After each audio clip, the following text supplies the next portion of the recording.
Hey guys, tonight we're climbing Mount Olympus, but I need to warn you, the gods you think you know from Disney movies and sanitized textbooks, they're nothing like the real thing. The Greek gods were petty, vengeful, lustful, and absolutely terrifying. They weren't role models. They were cosmic bullies with unlimited power and zero accountability. So before we begin this journey into the ancient world, take a moment to like the video and subscribe, but only if you genuinely enjoy what I do here. And let me know in the comments where you're watching from and what time it is for you. It's always fascinating to see who's joining us from around the world. Now dim the lights, maybe turn on a fan for that soft background hum, and let's ease into tonight's journey together. Congratulations! You've just been born in ancient Greece around 500 BCE. The good news? The gods exist and they're real. The bad news? They absolutely hate you, and they will ruin your life for entertainment. Welcome to a world where the sky god regularly transforms into animals to assault mortal women, where the goddess of wisdom was born from a splitting headache, and where the god of wine throws parties that end in ritual murder. This isn't mythology. This is Greek reality, and it's about to get wild. You're about to discover that the ancient Greeks didn't worship their gods because they loved them. They worshipped them because they were absolutely terrified of what would happen if they didn't. Let's meet your new overlords. Zeus, king of the gods, lord of the sky, serial predator. If you thought modern billionaires had power issues, wait until you meet the guy who can literally rain lightning on you for looking at him wrong. Zeus isn't a benevolent father figure. He's a tyrant who overthrew his own father, Kronos, by forcing him to vomit up his siblings. Yes, you heard that right. Kronos had swallowed his children whole because a prophecy said one of them would overthrow him. His wife Rhea got tired of this and hid baby Zeus, replacing him with a stone wrapped in blankets. Kronos, apparently not the sharpest titan, swallowed the rock. Zeus grew up, came back, and made his father regurgitate his brothers and sisters, Hestia, Demeter, Hera, Hades, and Poseidon. Then they went to war against the Titans in a conflict called the Titanomachy. It lasted 10 years. Mountains were thrown. The earth cracked. Reality itself nearly broke. But Zeus and his siblings won, and the Titans were cast into Tartarus, a prison so deep below the underworld that an anvil would fall for 9 days before hitting bottom. So Zeus became king. And what does he do with unlimited power? Whatever he wants. And mostly, what he wants is to seduce, trick, or assault every attractive being in existence. His conquests are legendary and disturbing. He turned into a swan to seduce Leda, a bull to abduct Europa, a shower of gold to impregnate Danae through the ceiling of her locked chamber, an eagle to kidnap Ganymede, a beautiful young man to be his cupbearer. The transformations weren't romantic. They were predatory, and his wife Hera knew about all of it. But could she punish Zeus? Number. He's too powerful. So she punished the victims instead. Hera became the goddess of marriage and family, but also of jealous rage. She cursed Zeus's lovers, transformed them into animals, drove them mad, or murdered their children. The innocent suffered while Zeus faced zero consequences. This is your king of the gods, a being of immense power and absolute moral bankruptcy. He controls the weather, hurls lightning, and decides fates with a nod of his head. Cross him, and you're done.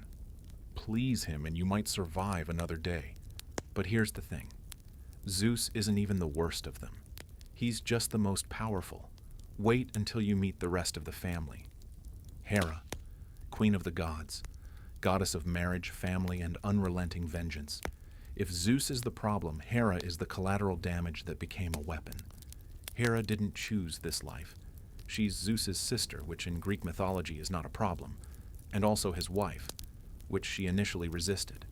According to some versions, Zeus tricked her into marriage by transforming into a helpless bird. She took pity on the creature, held it to her breast, and Zeus transformed back and assaulted her. To avoid shame, she married him. So Hera's marriage is a nightmare. Her husband constantly cheats. She can't punish him, so she punishes everyone else. Take Heracles, or Hercules if you prefer the Roman name. He's Zeus's son by a mortal woman named Alcmene. Hera hated him from birth. She sent serpents to kill him in his cradle. Heracles strangled them. She drove him mad, causing him to murder his own wife and children. Then she forced him to serve a cowardly king and complete 12 impossible labors to atone. Every trial, every suffering, orchestrated by Hera. Or Leto, who was pregnant with Zeus's twins, Apollo and Artemis. Hera forbade any land from giving Leto a place to give birth. Leto wandered in agony until she found Delos, a floating island not technically land. There, clinging to a palm tree, she gave birth. Hera even delayed the birth by keeping Eileithyia, the goddess of childbirth, away. Leto suffered for 9 days. Then there's Io, a priestess Zeus seduced. To hide her from Hera, Zeus turned Io into a cow. Hera wasn't fooled. She asked for the cow as a gift, and Zeus couldn't refuse without admitting guilt. Hera then set Argus, a giant with 100 eyes, to watch Io constantly. Zeus sent Hermes to kill Argus, which he did by lulling all 100 eyes to sleep and then decapitating him. Hera honored Argus by placing his eyes on the tail of the peacock, her sacred bird. And Io?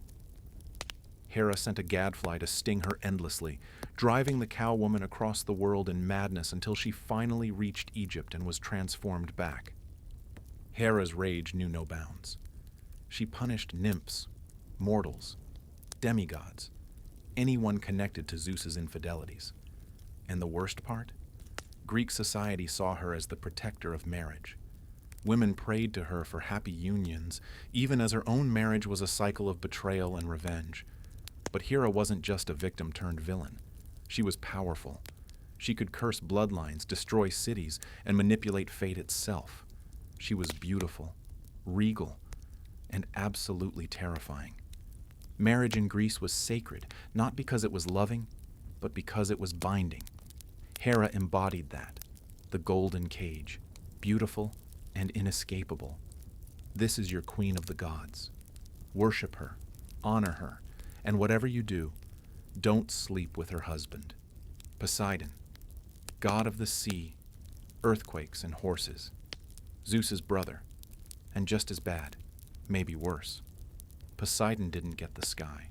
He got the oceans, which sounds like a consolation prize until you realize the sea is vast, mysterious, and utterly uncontrollable. Poseidon ruled it with a trident and a temper that made tsunamis look gentle. Like Zeus, Poseidon had a problem with consent. He pursued the goddess Demeter. She turned into a mare to escape. He turned into a stallion and assaulted her anyway. The result was a divine horse and a daughter, Despoina, whose name literally means the mistress, so secret that speaking it was forbidden. Then there's Medusa. Yes, Medusa, the snake-haired monster whose gaze turned people to stone. But she wasn't always a monster. She was a beautiful priestess of Athena. Poseidon saw her, wanted her, and assaulted her in Athena's temple. And Athena, instead of punishing Poseidon, punished Medusa. She transformed her into a gorgon, a creature so hideous that looking at her meant death. Medusa became a monster because she was victimized.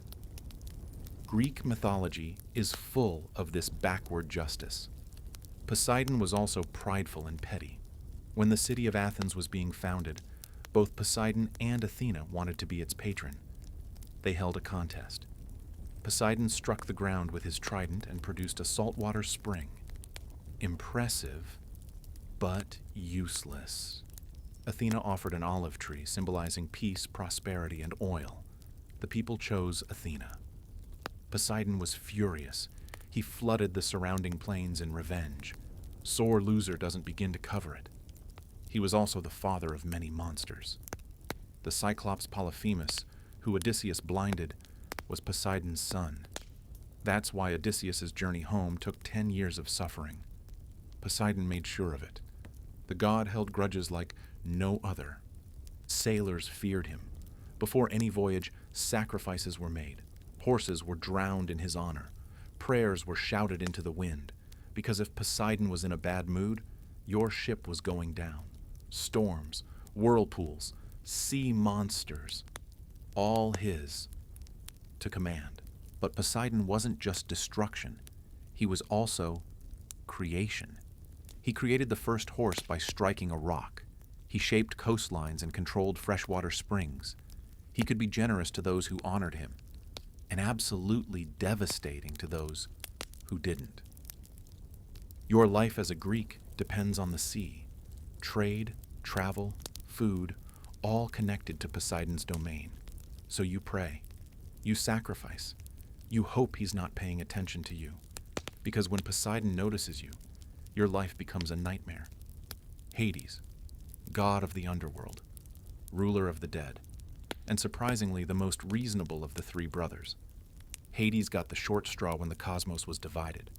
Zeus got the sky, Poseidon the sea, and Hades got the underworld, the land of the dead. Forever. No vacations, no days off, just endless administration of souls. But here's the twist. Hades isn't evil. He's not torturing souls for fun or scheming against the living. He's just doing his job. In fact, he's one of the only gods who doesn't constantly interfere in mortal affairs. He stays in his realm, judges the dead, and maintains order. That doesn't mean he's a nice guy. He's cold, stern, and utterly implacable. When you die, you go to him. There's no arguing, no escape. Death is his domain, and he rules it absolutely. His most famous story is the abduction of Persephone. Hades saw her, the daughter of Demeter, and wanted her. But he knew Demeter would never agree. So he asked Zeus, who said, basically, sure, go ahead. Hades erupted from the earth in his chariot, grabbed Persephone, and dragged her into the underworld. Demeter, goddess of the harvest, was devastated. She searched everywhere for her daughter. When she learned the truth, she was furious. She withdrew her blessings from the earth. Crops failed. Famine spread. Humanity began to die. The other gods panicked. No mortals meant no sacrifices, no worship. Zeus intervened. He ordered Hades to release Persephone. Hades agreed, but with a trick. He offered Persephone pomegranate seeds. In the underworld, eating anything binds you there. Persephone, whether knowingly or not, ate 6 seeds. So, a compromise was made. She'd spend 6 months with Hades and 6 months with Demeter. When Persephone is below, Demeter mourns, and it's winter. When she returns, the earth blooms, spring. So the seasons exist because of a kidnapping. Greek mythology, everyone. But Hades wasn't cruel to Persephone. In some versions, she becomes a powerful queen of the underworld, feared and respected. Unlike Zeus and Poseidon, Hades is relatively faithful. He has a few lovers, but nothing compared to his brothers. The underworld itself is a complex place. It's not just fire and punishment. It's divided into regions. Elysium for heroes and the virtuous. The Asphodel Meadows for ordinary souls. Tartarus for the wicked and the titans. The fields of punishment for those who angered the gods. Rivers flow through it. The Styx, which gods swear oaths upon. The Acheron, river of woe. The Lethe, river of forgetfulness. The Phlegethon, river of fire. And the Cocytus, river of lamentation. Charon, the ferryman, transports souls across the Styx, but only if they have a coin for payment. That's why Greeks placed coins on the eyes of the dead. No coin, no passage. You wander the shores forever. Cerberus, the 3-headed dog, guards the entrance. He lets everyone in, but no one out. Hades rules all of this with Persephone by his side. He's not a tempter or a devil.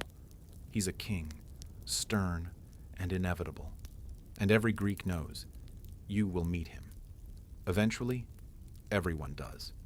Athena, goddess of wisdom, war strategy, and crafts, born fully armed from Zeus's head, literally. Zeus had swallowed his first wife, Medusa, because a prophecy said her son would overthrow him. But Medusa was already pregnant with Athena. So Athena grew inside Zeus's skull until one day he had a splitting headache. Hephaestus, the smith god, split Zeus's head open with an axe, and out came Athena, full-grown, armored, and ready for war. No childhood, no learning. Instant goddess. Athena represents the intellectual side of war, not the bloodlust of Ares, but strategy, tactics, and justice. She's the goddess warriors pray to for victory through cunning, not just strength. She's also the patron of Athens, the city that bears her name. She won that title, as mentioned, by offering the olive tree. Practical, life-giving, superior to Poseidon's salty tantrum. Athena is a virgin goddess, one of the few. She has no interest in romance or sex, but she's fiercely protective of her virginity and her honor. Remember Medusa? Athena punished her for being assaulted in her temple. Victim blaming on a divine scale. Then there's Arachne, a mortal weaver who boasted she was better than Athena. Athena, disguised as an old woman, warned her to be humble. Arachne refused. So Athena revealed herself and challenged her to a contest. Arachne wove a tapestry showing the gods' crimes and infidelities. It was perfect, flawless.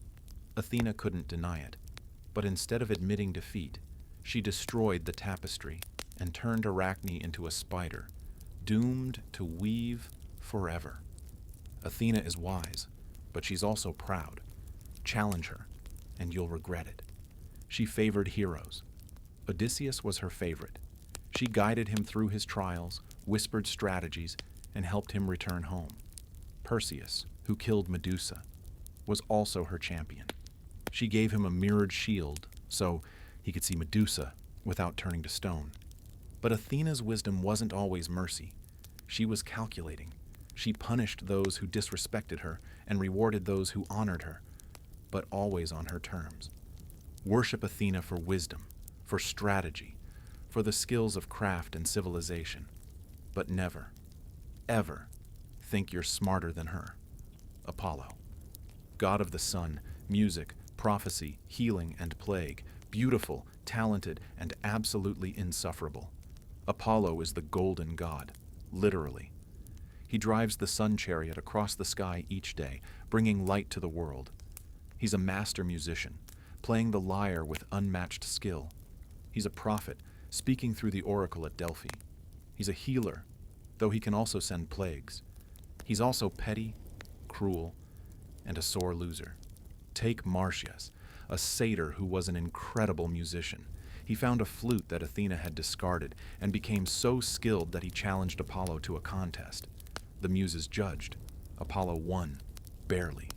As punishment for daring to challenge him, Apollo flayed Marsyas alive, skinned him for playing music. Then there's Cassandra, a Trojan princess. Apollo fell in love with her and offered her the gift of prophecy in exchange for her love. She accepted the gift, but then rejected him. Apollo couldn't take the gift back, so he cursed it. She would see the future, but no one would ever believe her. She predicted the fall of Troy, warned about the Trojan horse, and was ignored every time. She lived her life watching disasters unfold, unable to stop them. Apollo also loved Daphne, a nymph who wanted nothing to do with him. He chased her relentlessly. She prayed to her father, a river god, for help. He transformed her into a laurel tree. Apollo, unable to have her, declared the laurel his sacred tree. Romantic? Number? Creepy? Absolutely. But Apollo wasn't just vengeful. He was also a protector. He and his twin sister Artemis killed the children of Niobe, a queen who boasted she was better than their mother Leto, because she had more children. Apollo and Artemis shot them all with arrows. Niobe wept so much she turned into stone, forever crying. Apollo represents the duality of Greek gods, creation and destruction, beauty and horror, healing and plague. He's worshipped because he must be, not because he's kind. His oracle at Delphi was the most important religious site in Greece. Kings, warriors, and common people traveled there to ask the Pythia, the priestess, for guidance. She would enter a trance, breathe in sacred vapors, and speak Apollo's prophecies. Often cryptic, always binding. Apollo is the god of truth, but his truths are often wrapped in riddles. He gives you the answer, but understanding it is your problem. So when you see the sunrise, thank Apollo, and hope he doesn't notice you. Artemis, goddess of the hunt, the moon, and wild animals. Apollo's twin sister, virgin goddess, and absolutely lethal. Artemis was born first and actually helped deliver her twin brother, which is why she's also associated with childbirth. From the beginning, she was independent and fierce. She asked Zeus for eternal virginity, and he granted it. She has no interest in romance. She hunts, she roams the forests with her nymphs, and she punishes anyone who disrespects her. Her nymphs are also sworn to virginity. When one of them, Callisto, was assaulted by Zeus, Artemis discovered she was pregnant and banished her. Hera then turned Callisto into a bear, and later, her own son almost killed her while hunting. Zeus placed her in the sky as the constellation Ursa Major. Callisto suffered for being a victim, again. Artemis is also merciless to men who see her naked. Actaeon, a hunter, accidentally stumbled upon Artemis bathing. She turned him into a stag, and his own hunting dogs tore him apart. Then there's Orion, a giant and a great hunter. Some versions say Artemis loved him, others say they were just friends. Either way, Apollo didn't approve. He tricked Artemis into killing Orion by challenging her to hit a distant target in the sea. She did, not knowing it was Orion's head. Heartbroken, she placed him in the stars. Artemis is protector of young girls and women in childbirth, but she's also a bringer of sudden death. Painless death for women was said to be Artemis's arrows. She's wild, untamed, and uncontrollable. She represents nature in its rawest form, beautiful, nurturing, and absolutely deadly. Hunters prayed to her before every hunt. Young girls dedicated toys to her before marriage, symbolizing the end of childhood. She was honored, feared, and respected. Cross Artemis, and you die. Simple as that. Ares, god of war. The bloodlust, the chaos, the mindless slaughter. Everything Athena isn't. Where Athena represents strategy and honor in battle, Ares represents the brutal, ugly side. The screaming, the gore, the senseless violence. He doesn't care who wins. He just wants blood. The Greeks didn't like Ares. They respected him, feared him, but didn't like him. He represents everything they tried to avoid: uncontrolled rage, defeat, the horrors of war without glory. Even his own father Zeus hated him. In the Iliad, when Ares is wounded in battle and comes crying to Zeus, Zeus tells him he's the most hateful of all the gods, and if he weren't his son, he'd be thrown into Tartarus.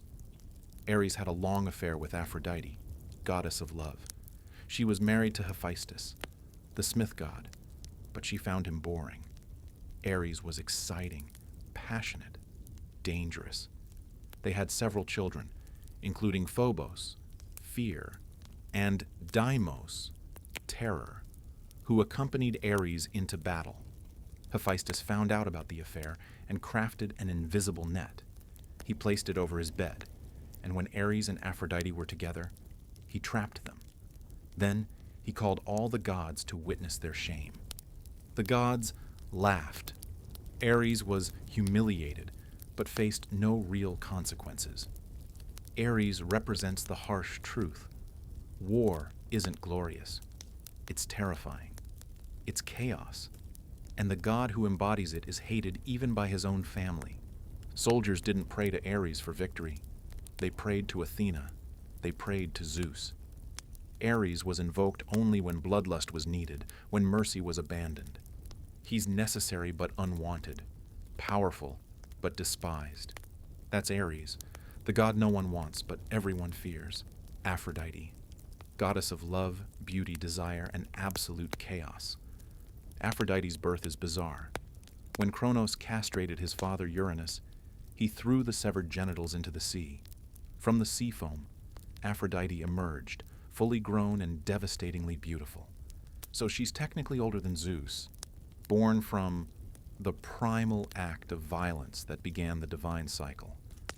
She's married to Hephaestus, the ugliest god, a marriage arranged by Zeus.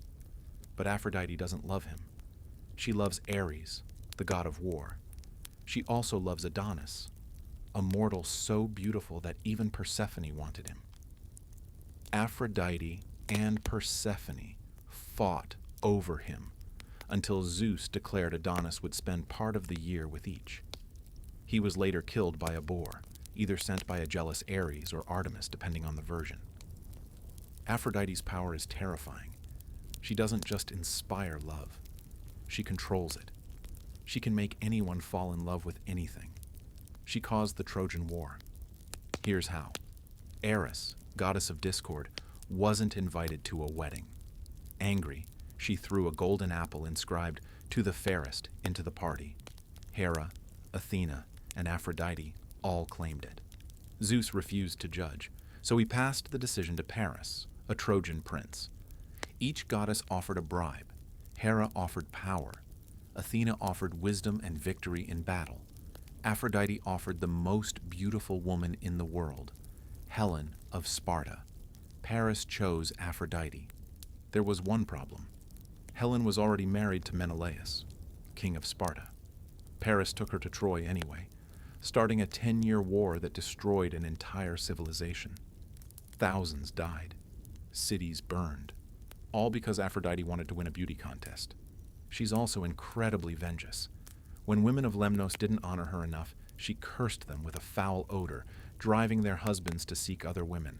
The women of Lemnos then murdered all the men on the island. Aphrodite represents desire in its purest, most dangerous form. She's irresistible and unstoppable. Love, lust, beauty, they're all weapons in her hands. Worship her, honor her, and maybe, just maybe, she'll bless you with love instead of destroying your life with it. Hephaestus, god of fire, the forge, and craftsmanship, the ugly god in a pantheon of beauty. Hephaestus was born to Hera alone, without Zeus, as revenge for Zeus creating Athena by himself. But when Hera saw Hephaestus, she was disgusted by his ugliness and threw him from Olympus. He fell for a day and landed in the ocean where he was raised by sea nymphs. Or, in another version, he was born lame, and Zeus threw him from Olympus for defending Hera during an argument. Either way, he was cast out and deformed. But Hephaestus turned his exile into mastery. He became the greatest craftsman in existence. He built the palaces of the gods. He forged Zeus's lightning bolts, Poseidon's trident, Athena's aegis, Apollo's chariot, Artemis's arrows. Every divine weapon and tool came from his forge. He also created automatons, mechanical servants made of gold that could move and think. He was the god of technology, innovation, and creation. Despite his skill, his life was humiliation. He was married to Aphrodite, the most beautiful goddess, as a cruel joke. She openly cheated on him. When he caught her with Ares and humiliated them, the gods laughed at him, not with him. But Hephaestus had his revenge in subtle ways. He crafted Pandora, the first woman, as a punishment for humanity. She was beautiful, made from clay, and brought to life by the gods. Each god gave her a gift: beauty, charm, curiosity. Hephaestus gave her a jar, later mistranslated as a box, and told her never to open it. She did, and out came all the evils of the world: disease, death, greed, envy. Only hope remained inside when she closed it. Hephaestus represents the outcast who becomes indispensable. He's mocked, betrayed, and rejected. But the gods need him. Without his creations, they're powerless. He's the god of the worker, the artisan, the creator who builds the world while others take credit. Ugly, scorned, but absolutely essential. Hermes, messenger of the gods, god of travelers, thieves, commerce, and trickery. The cleverest of all, Hermes was born in a cave on Mount Cyllene. On his first day of life, he climbed out of his cradle, found a tortoise, killed it, and used its shell to invent the lyre. Then, he stole Apollo's cattle, cleverly making them walk backward, so their tracks led the wrong way. Apollo was furious and dragged the infant Hermes before Zeus. Hermes, playing innocent, charmed everyone. He gave Apollo the lyre as a peace offering, and Apollo was so impressed he gave Hermes a golden staff, which became the caduceus, and declared him the god of shepherds and thieves. Hermes is the ultimate trickster. He's fast, wearing winged sandals. He guides souls to the underworld, making him one of the few who can travel between all realms, Olympus, Earth, and the underworld. He's also the god of boundaries and transitions. Crossroads, doorways, thresholds, all belong to him. Travelers pray to him for safe journeys. Merchants pray for profitable deals. Thieves pray for cunning and escape. But Hermes isn't malicious. He's playful, clever, and helpful. He assisted Perseus in killing Medusa. He warned Odysseus about Circe. He delivered messages and executed the will of the gods. He's also a psychopomp, guiding the dead to Hades.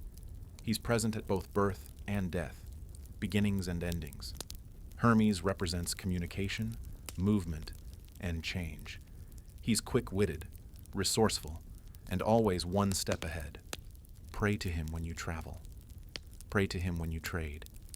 Pray to him when you need luck.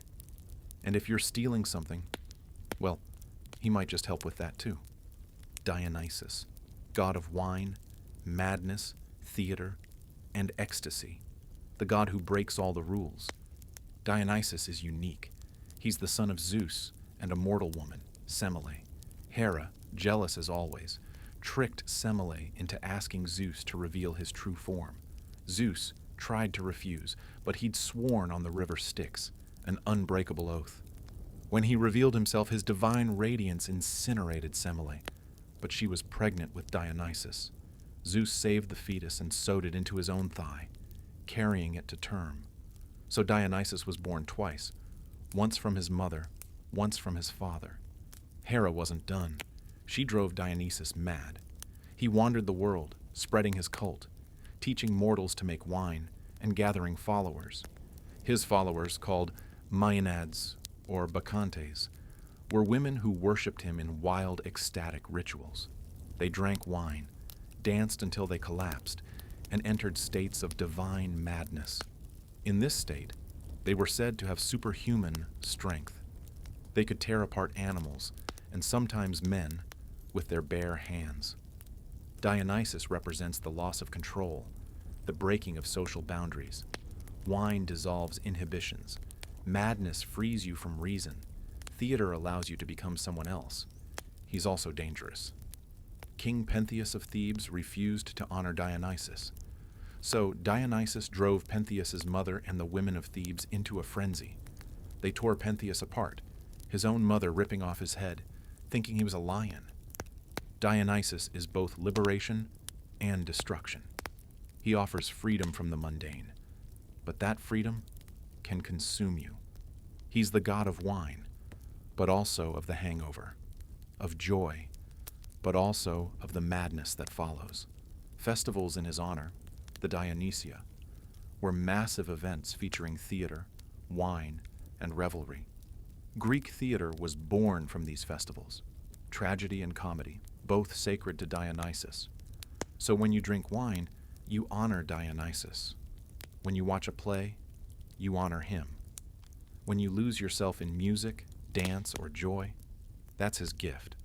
But be careful. Dionysus gives and Dionysus takes away. Demeter, goddess of the harvest, agriculture, and the cycle of life and death. Mother of Persephone, and the reason winter exists. Demeter's story is one of the most tragic in Greek mythology. She loved her daughter Persephone more than anything. When Hades abducted her, Demeter's grief was absolute. She searched the world, neglecting her duties. Crops failed, famine spread, mortals starved, the earth became barren. Zeus, seeing humanity on the brink of extinction, intervened. But Persephone had eaten the pomegranate seeds, binding her to the underworld for part of the year. So Demeter compromised. When Persephone is with her, the earth blooms. Spring and summer. When Persephone returns to Hades, Demeter mourns, and the earth dies. Autumn and winter. Demeter represents maternal love, but also the destructive power of grief. She holds the world's food supply in her hands. Honor her, and you eat. Disrespect her, and you starve. The Eleusinian Mysteries, secret religious rites held in her honor, were among the most important in Greece. Initiates experienced visions, learned sacred truths, and were promised a better afterlife. What exactly happened is unknown. The initiates were sworn to secrecy on pain of death, and they kept that oath. Demeter is nurturing but fierce. She's the reason humanity survives and the reason we suffer. Every harvest, every meal, every seed planted is a prayer to Demeter. Honor the earth, and she provides. Scorn it, and you'll know her wrath. Hestia, goddess of the hearth, home, and family, the most peaceful of the Olympians, and the most overlooked. Hestia was the firstborn of Kronos and Rhea, and the first swallowed.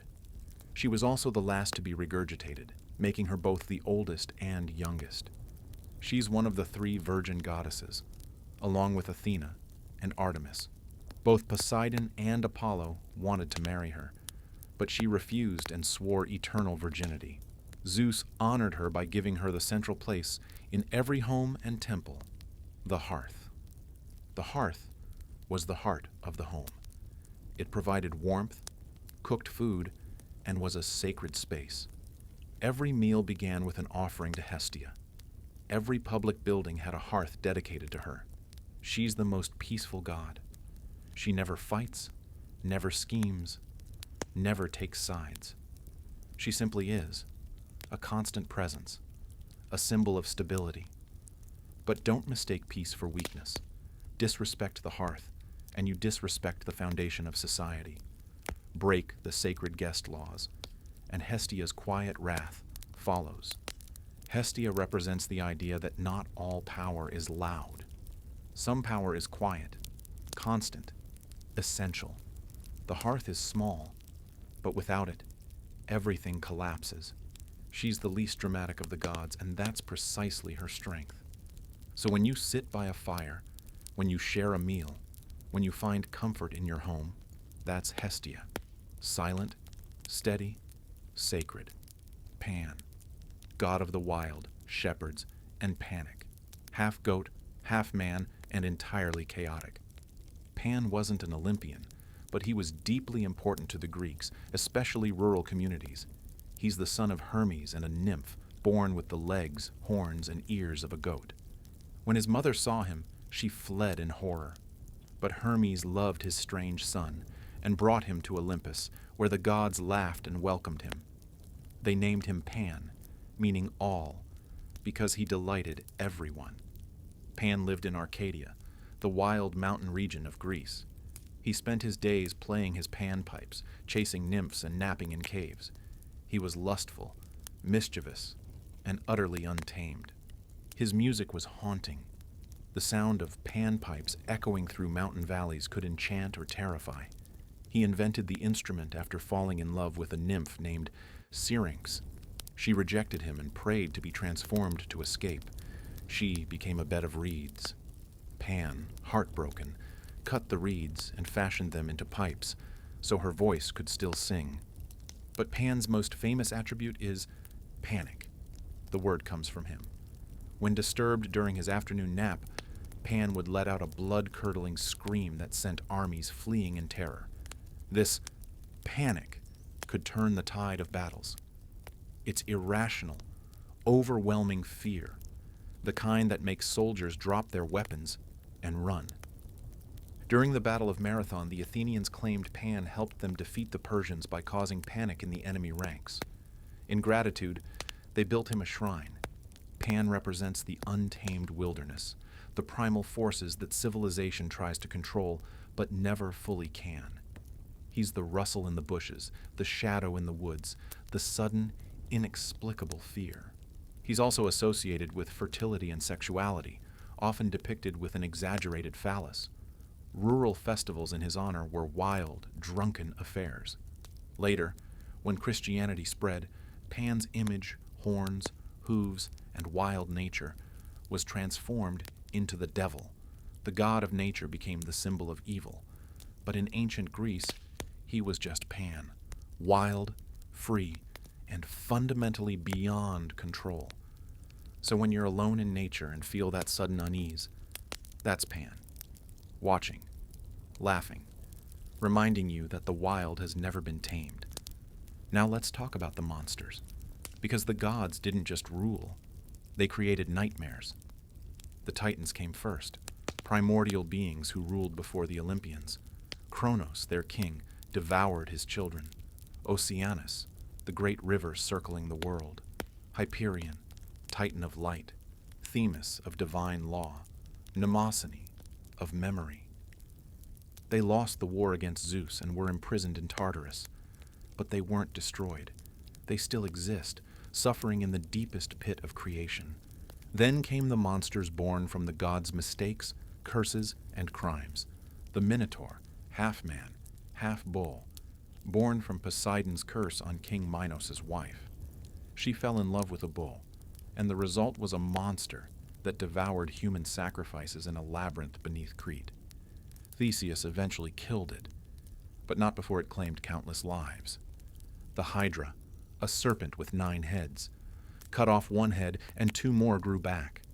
Heracles defeated it during his labors by cauterizing each neck after cutting. Its blood became deadly poison. Medusa, once beautiful, turned into a gorgon with snakes for hair and a gaze that turned men to stone. She was killed by Perseus, who used her severed head as a weapon. The Chimera, a creature with a lion's head, a goat's body, and a serpent's tail. It breathed fire and terrorized Lycia until the hero Bellerophon, riding the winged horse Pegasus, killed it from above. Cerberus, the 3-headed hound guarding the underworld. Only a few ever bypassed him. Heracles, who dragged him to the surface as one of his labors. Orpheus, who charmed him with music. And Psyche, who bribed him with cake. The Sphinx, a creature with a woman's head, a lion's body, and eagle's wings. She asked riddles to travelers. Answer wrong, and she devoured you. Oedipus answered correctly. What walks on 4 legs in the morning, 2 in the afternoon, and 3 in the evening? The answer, man. Baby, adult, elder with a cane. The Sphinx, defeated, threw herself from a cliff. Scylla and Charybdis, twin horrors in the strait between Italy and Sicily. Scylla was a 6-headed monster who snatched sailors from ships. Charybdis was a massive whirlpool that swallowed entire vessels. Sailors had to choose which to face, creating the phrase between Scylla and Charybdis, meaning a choice between 2 disasters. Typhon, the deadliest monster of all. Born from Gaia to avenge the Titans, Typhon was so massive his head touched the stars. He had 100 dragon heads, each speaking in different voices. He breathed fire and venom. He attacked Olympus, and the gods fled in terror. Only Zeus stood and fought. Their battle shook the cosmos. Mountains were thrown. The earth cracked. The sea boiled. Finally, Zeus pinned Typhon beneath Mount Etna in Sicily, where his rage still causes volcanic eruptions. These monsters weren't just beasts. They were consequences, warnings, punishments, each one a reminder that the gods' world was beautiful and terrible in equal measure. Now let's discuss the heroes, because mortals did fight back, and some of them became legends. Heracles, or Hercules, the strongest man who ever lived, son of Zeus and a mortal woman, Alcmene.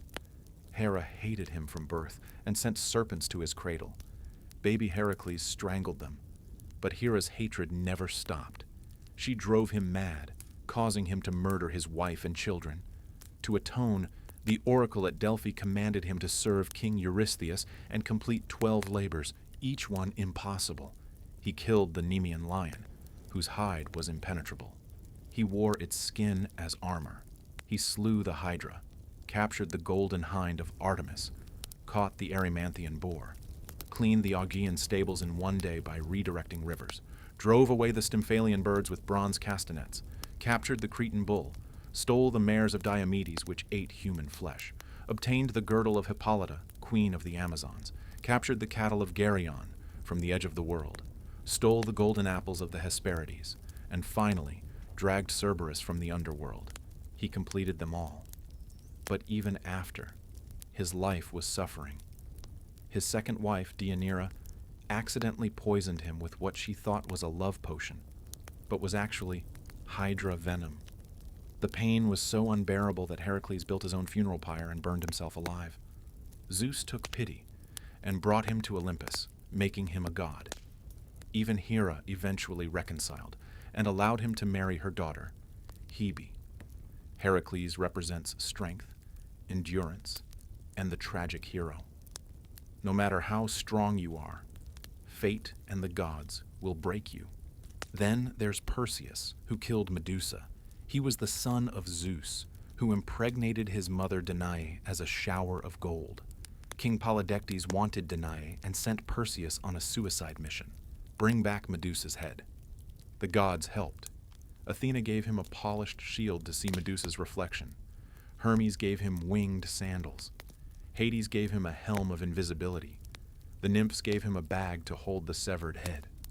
Perseus found Medusa, used the reflection to avoid her gaze, and beheaded her. From her blood sprang Pegasus, the winged horse. Perseus used the head as a weapon, turning enemies to stone.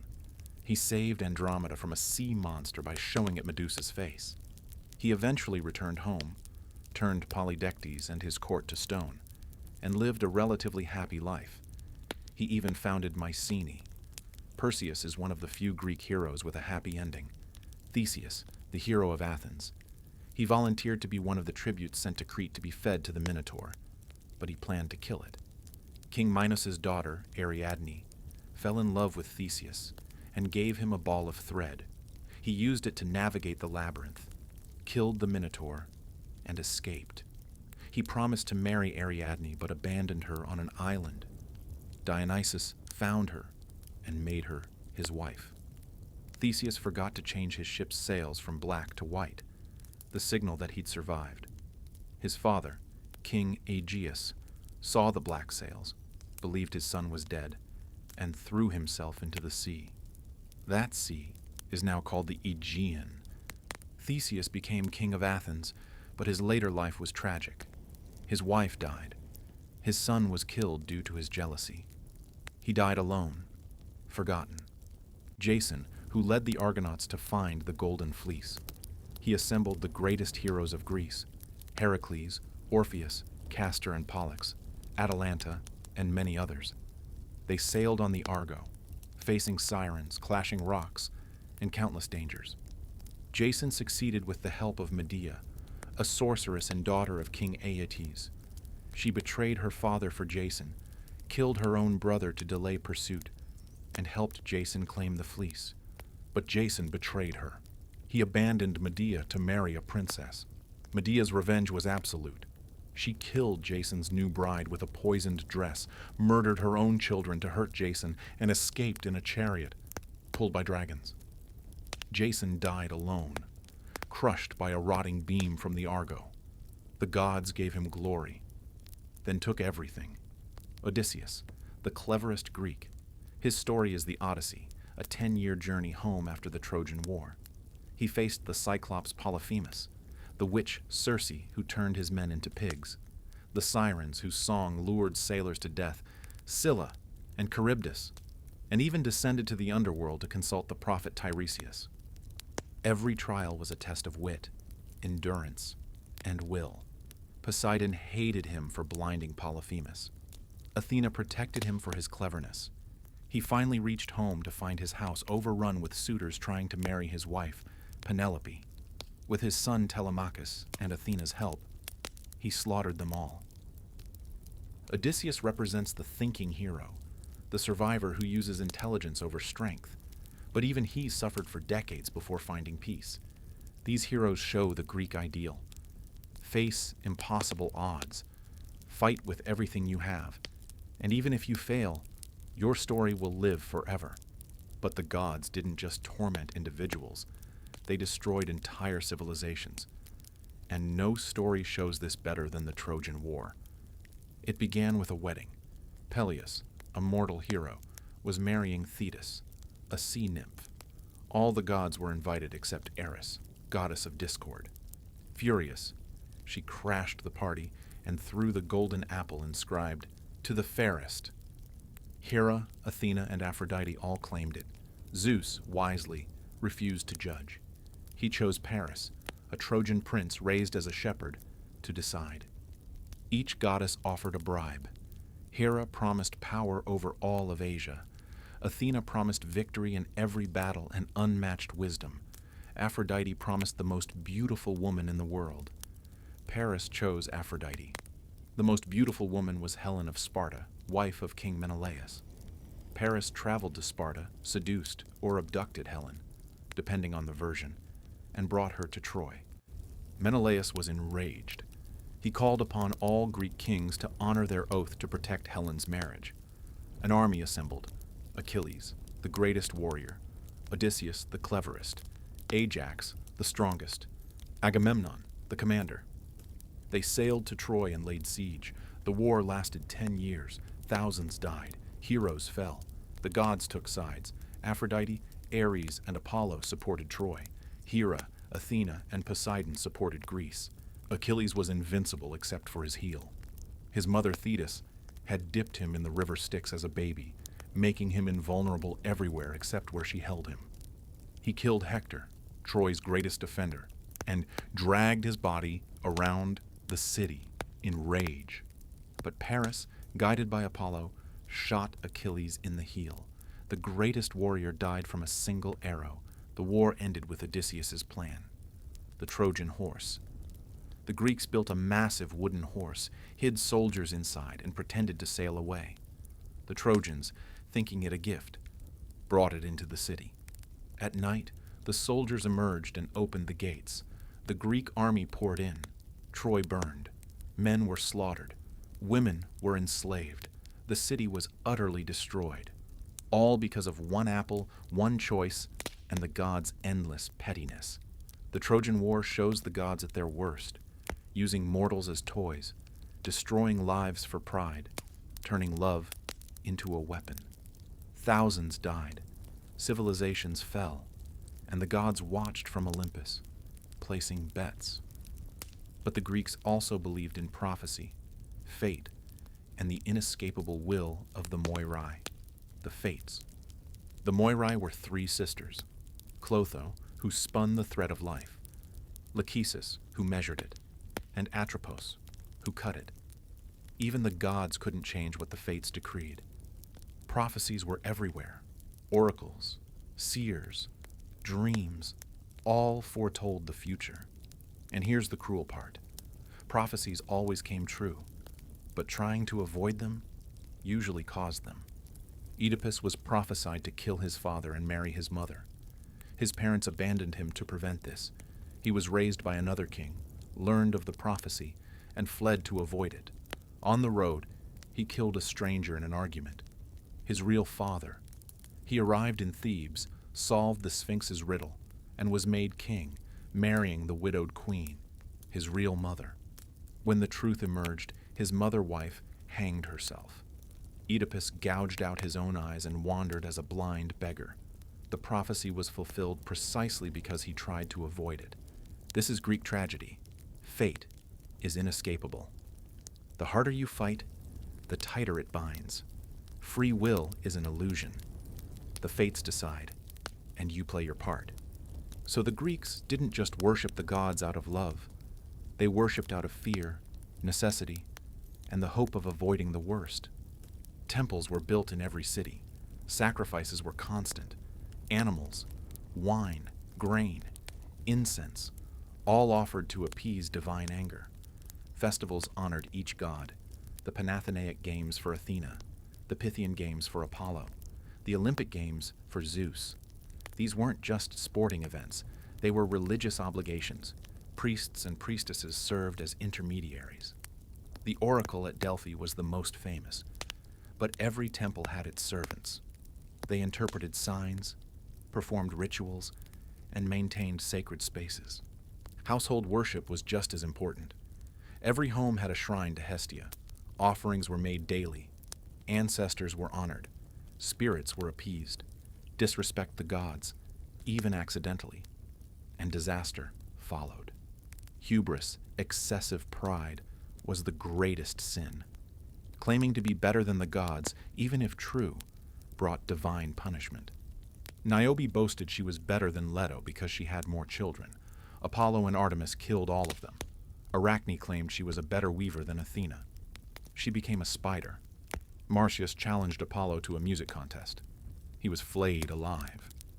The message was clear: know your place, honor the gods, accept your fate, or suffer.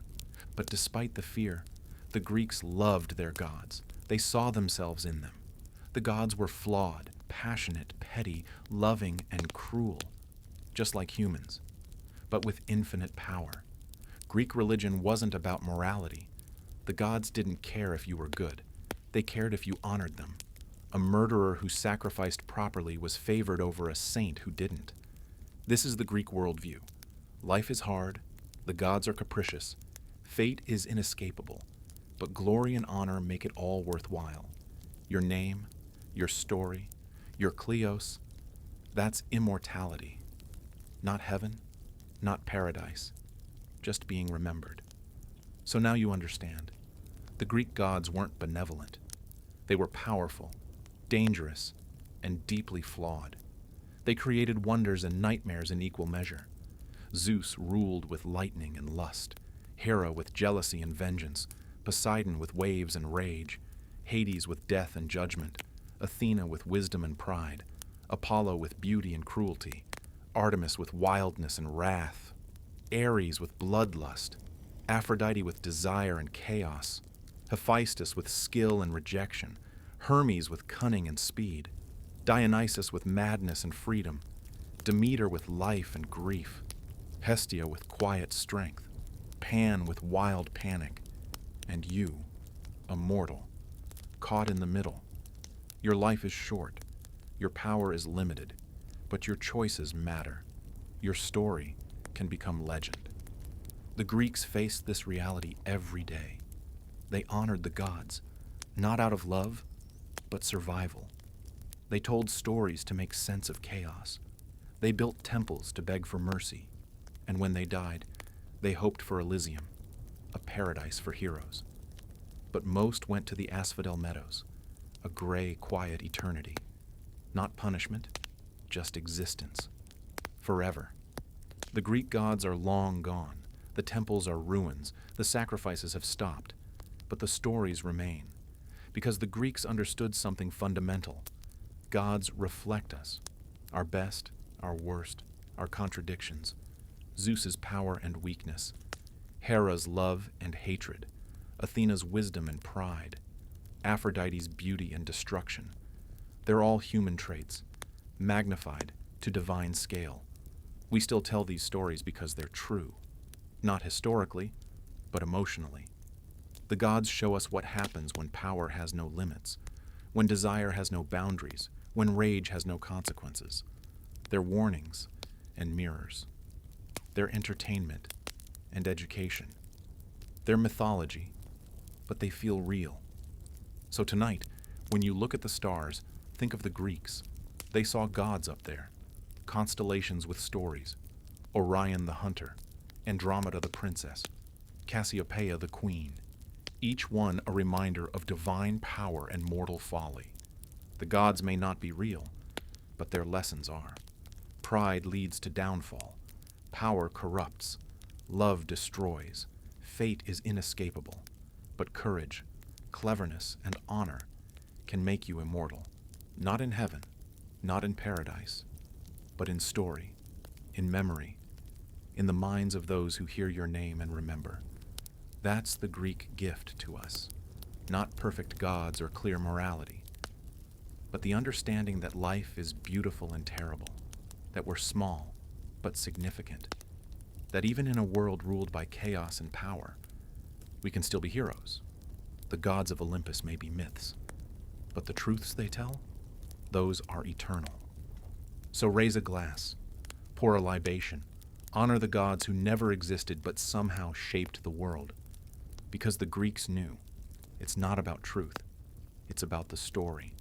And their stories, they'll outlive us all. Skal.